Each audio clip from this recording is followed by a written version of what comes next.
Buenas tardes. Hoy es sábado, más o menos 1 de la tarde en Ucrania. No me gusta hacer los vídeos por la tarde porque pueden pasar cosas durante el día y ya se desactualiza un montón de información. Pero es lo que hay.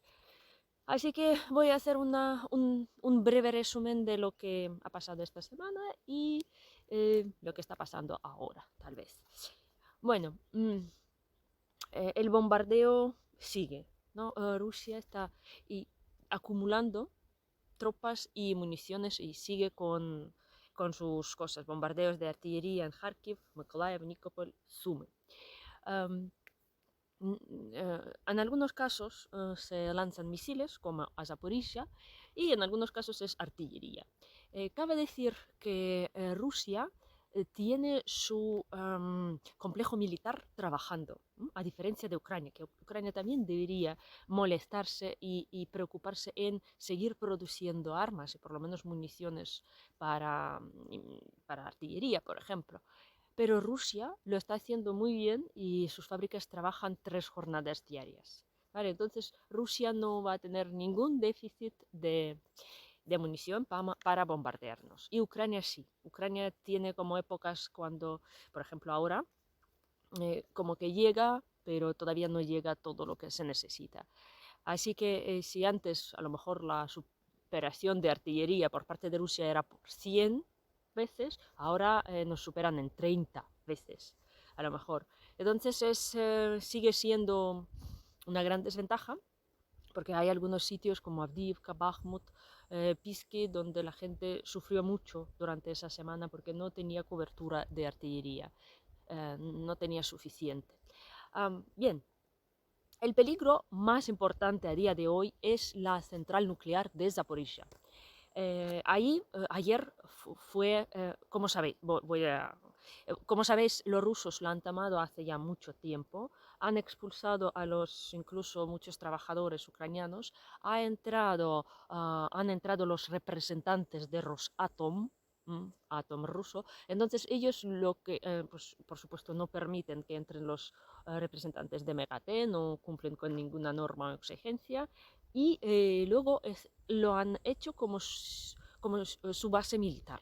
Pues el peligro no es que solamente estén en su territorio, sino que las municiones y la maquinaria bélica están dentro de los bloques, digamos, de edificios donde están los reactores nucleares y edificios próximos. Y están entrando más y más armas. Pero al mismo tiempo también la destruyen. Ayer la bombardearon 2 veces con artillería y esta noche destruyeron lo que es no es un ducto para transportar hidrógeno. ¿Vale? Entonces uno de los bloques se quedó incomunicado y en peligro. Entonces lo pusieron en modo reserva. Duele mucho porque, claro, detrás de esa fachada ideológica que Rusia siempre está soltando a todo el mundo, ¿no? Que nos están trayendo su paz, ¿no? Su cultura, su gran cultura. Detrás de todo esto está el puro saqueo, porque la central nuclear de Zaporizhia iba a funcionar, o sea, están entrando ahí maquinaria para redireccionar el flujo de energía hacia Rusia. O sea, no solo nos roban los retretes en casas de las personas y todo lo que saquean alrededor, no solo nos roban nuestras fábricas, porque a veces sacan una fábrica entera, toda la maquinaria, pues nos roban trigo y nos están intentando robar energía nuclear también. Entonces, todo esto es una guerra también de recursos. Entonces, Rusia, por muy extenso que sea, está intentando coger más recursos y a costa de Ucrania. Siempre va a ser a costa de Ucrania, ¿no? El débil siempre paga. Ayer hubo negociaciones en Turquía, no, en Sochi, perdón, entre Putin y Erdogan. Por supuesto, Putin le está, ahora está en la... Es curioso, ¿no? Porque Putin, de ser un grande, ahora se ha vuelto un mendigo, pero un mendigo que no solamente le mendiga ayuda a China, sí, a los países africanos y toda esta, sino a Turquía. Putin está en una situación de dependencia de este país y, por supuesto, por favorecerle, y Erdogan, como es un líder autoritario también va a sacar mucho provecho de ahí. De hecho, Turquía, por mucho que aparente, se queda con la mayor parte del trigo ucraniano robado. Y ahora, si Ucrania exporta, va a comprar nuestro trigo y maíz con 25% del descuento sobre los precios del mercado, que también es una especie de robo, pero eso es lo que vale su intermediación. Y muchas veces, pues por supuesto, es un país que no tiene tanta unidad con Europa, a pesar de ser parte de la OTAN. Va a lo suyo, y lo tenemos claro, algunos. No sé si nuestros políticos los tienen muy claro, porque a veces firman unos acuerdos eh, que desfavorecen a Ucrania.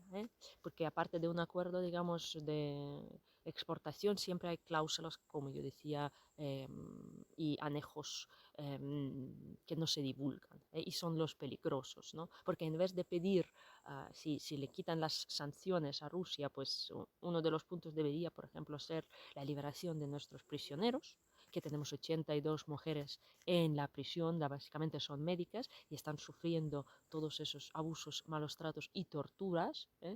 Pues de repente salen unas cláusulas que yo no sé de dónde vienen. Entonces, yo no sé qué pensar, ¿vale? Prefiero pensar que son tontos los nuestros a que son traidores, ¿vale? Yo soy a veces muy directa porque yo estoy muy cansada ya de la forma que el gobierno ucraniano trata muchas cosas.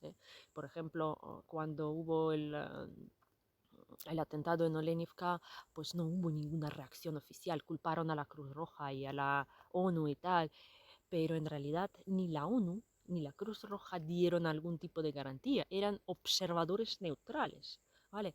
Y nuestro gobierno pues lo presentó no como una rendición oficial, a nosotros nos lo vendieron como casi una extracción patrocinada por la ONU y la Cruz Roja, ¿vale? Y es muy doloroso, porque también es una manipulación por parte del gobierno y es una falta de crédito que se están ganando, no solo entre la población, sino entre los militares, que no se pueden fiar de sus superiores, que les dan una orden de rendirse sabiendo a dónde van y sabiendo que no hay garantías o no verificando bien esas garantías. Bien, entonces, la central de Zaporizhia es un peligro y los rusos van a usar este, digamos, instrumento para presionar.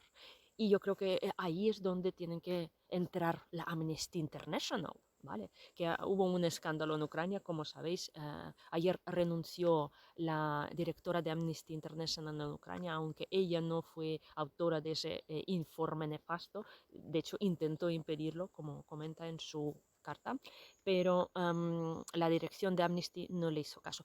Y entonces yo a veces me pregunto, ¿lo hacen a propósito? O sea, ¿lo hacen porque Putin les paga dinero? ¿O lo hacen por algún motivo ideológico? ¿O por qué lo hacen? ¿Vale? Porque a veces dicen que no es dinero directo, es un dinero que puede venir haciendo un poco de baile y entrar por algún familiar, por algún proyecto, por alguna cosa que desconocemos. Entonces, culpar a Ucrania en no proteger lo suficientemente la población civil o dejarla en riesgo y dar en el informe 3 capítulos sobre lo que hace mal Ucrania y uno sobre lo que hace mal Rusia, me parece absurdo. Sí, me parece de un cinismo máximo, contando con que Rusia ha destruido más de 2.200 centros educativos en Ucrania. ¿Vale? Y entonces ahora dicen, bueno, en alguno había militares. Vale, en alguno puede ser que se quedó algún tipo de sede militar, pero no había niños. Pero Rusia destruye todo. Entonces justificamos de alguna forma a Rusia por su destrucción de Ucrania, porque en algún caso, no que sé. Entonces duele mucho porque ya nos pasó con Donbass, con la Cruz Roja, con todos los OSCEs, todos los observadores, que los del otro lado no dejaban entrar esas organizaciones, ¿no? Simplemente tenían prohibida, no había posibilidad de investigar ni las fosas comunes que hay en su territorio, ni nada, ni hablar con los testigos, ni nada. Entonces, y la parte ucraniana lo deja. Entonces, cuando descubrían alguna cosa en la parte ucraniana hacían un escándalo, pero hay 1000 cosas no descubiertas en el otro lado. ¿vale? Y todo el mundo calla y todo el mundo le parece muy bien esto. Entonces, eso es la hipocresía de esas organizaciones que yo creo que la Amnesty hay que simplemente ignorarla como hacen los Estados Unidos o Israel cuando les culpa de sus cosas, ¿no? Pero en Ucrania nos ha dolido mucho porque estamos en plena guerra, hay centenas de miles de civiles muertos y nos culpan a nosotros, ¿vale? Entonces, seguimos con alguna ofensiva y la parte, ya en todos esos tiempos que hemos recibido HIMARS, esas máquinas de artillería móviles, son varias aparte de HIMARS, pues se han alcanzado más de 100 objetivos rusos. En particular, en el día de ayer fueron liquidados 6 almacenes y varios puntos de comando, 1 y 2. Entonces, hacen bastante daño y es muy importante, pero por otro lado vemos que Rusia sigue y sigue trayendo tanto gente como municiones y tienen muchísimo. No es suficiente darnos 20 HIMARS, tienen que darnos por lo menos 100 para poder llevar una guerra de paridad, porque ahora la paridad la conseguimos a base de nuestro valor y sacrificio personal y motivación personal de nuestros soldados, que por cierto hoy se ha enterado Gleb Babich y hubo un funeral en el centro de Kiev muy conmovedor porque era un poeta, un voluntario, una persona muy conocida y muy querida. Entonces, perdemos a esa gente que es lo mejor por los despojos humanos que nos mandan aquí. Y a mí eso es lo que me parece injusto de esa guerra. Que intercambiamos, pagamos por su basura que se muere aquí con nuestros mejores hombres, mujeres y niños. Bien, no sé si será verdad, pero la Corea del Norte dice que va a poder mandar a Rusia, por lo menos lo dice Rusia, 100.000 soldados para luchar contra Ucrania. Jolín, ¿os dais cuenta cómo el mundo autoritario está luchando contra el mundo democrático? Y a nosotros, ¿por qué no nos manda ningún país 100.000 personas? Bueno, por lo menos yo me conformo si nos mandan armas, que eso es lo que necesitamos. Bueno, buen fin de semana y venceremos.